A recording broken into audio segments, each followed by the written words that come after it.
Tehnični pregledi so tisto nujno zlo, ki ga nihče ne mara preveč, ampak se hkrati tudi zavedamo, da so nujni ne samo zato, da smo mi bolj varni na cesti, ampak da skrbijo za večjo varnost vseh udeležencev v prometu.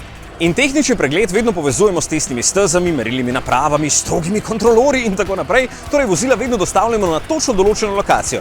Kaj pa, če tehnični pregled pride k nam?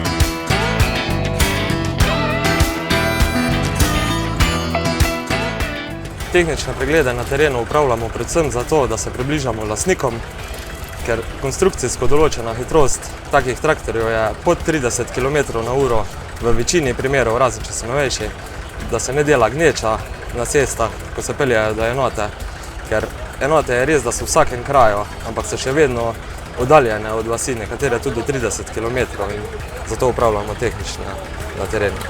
Povprečna starost traktorjev v Sloveniji je okrog 20 let, kar pa pomeni, da so to že precej stara vozila in so tehnični pregledi še toliko bolj pomembni zaradi starosti mehanskih okvar.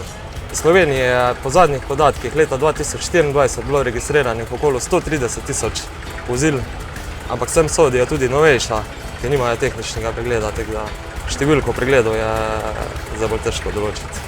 Res je, da se v večini časa uporabljajo na njivah, vendar se uporabljajo tudi po javnih površinah za prevoz na servis, prevoz med njivami, nekateri tudi do trgovin in tako dalje.